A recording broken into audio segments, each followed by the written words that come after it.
And welcome back. Yesterday we kicked off our new video format where we ask a bunch of smaller questions and feed them to you day by day for bite-sized listening progress or watching progress. We hope we're photogenic. Now we're starting the pattern of each one of us gets asked a question in turn, so it's my turn to do the answering. Yep, this is more of a system question, and Ian, here's your question. Your question is simple.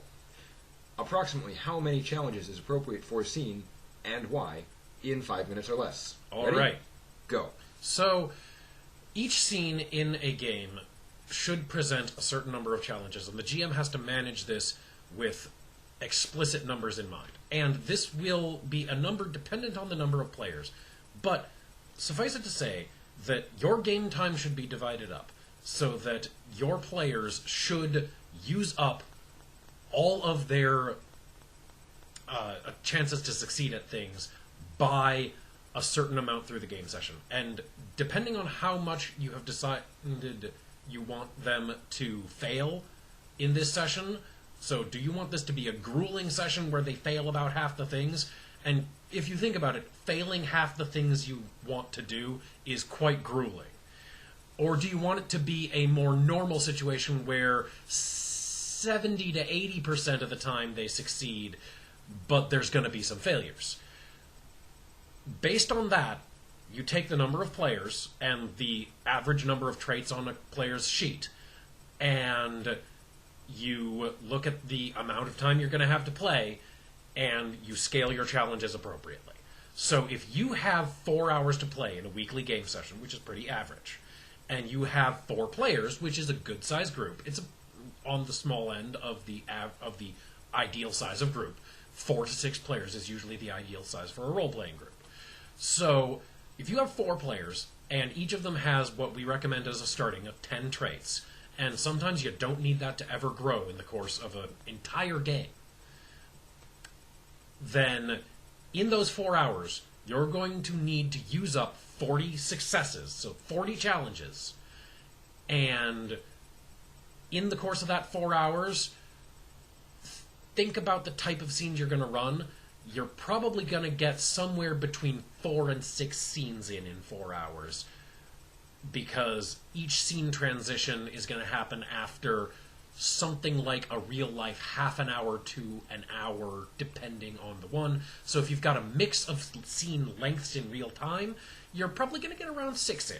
Quick clarifying question. Okay. Why is it important to get all 40 successes in an hour? Can't some people want to save some successes for later? Are you forcing someone to use a gun success when a talking success would do? Well, here's the thing.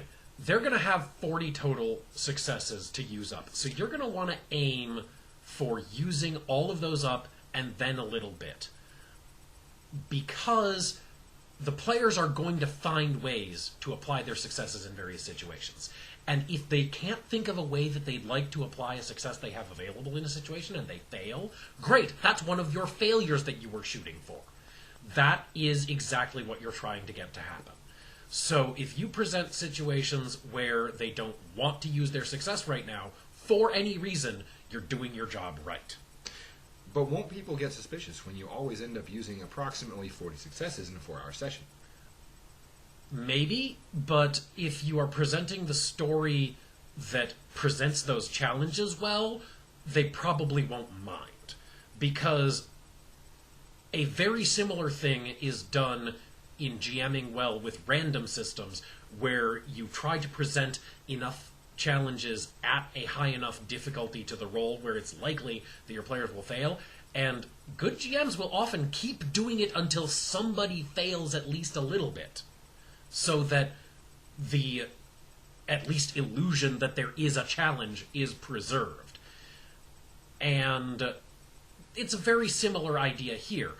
And once you achieve your target number of failures in a scene or in a game, you can actually change up how many challenges you feel like you have to give them, because you feel like, okay, they've suffered enough. Their characters have suffered enough. Because literally what you're trying to craft in the story of the game is a sufficient amount of in-character suffering.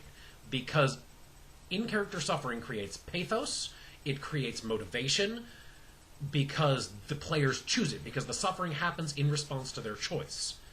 And when you choose something that makes you suffer, that contributes to your motivation because it contributes to the sunk cost fallacy, which is actually working in your favor in this system.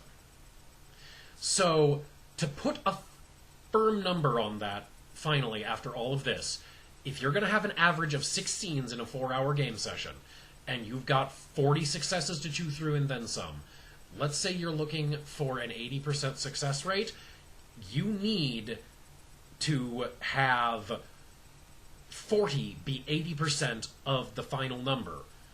And I can't do that math in my head this quickly, but you then need to divide that number, which 40 is... 50, by the way. If 40 is 80%, 50 is not the number you're looking for. Yeah, thank you. I was derping on that. So basically, divide 50 by 6 and spread those evenly throughout the scenes. Not necessarily exactly evenly, but spread them out among the scenes that you have that night. So you could have an easy scene where you only ask people for challenges about 8 times, then a harder scene where you ask for 20 challenges because there's a lot of combat, or a really intense chase or something, or a really intense information gathering or whatever. A really intense something.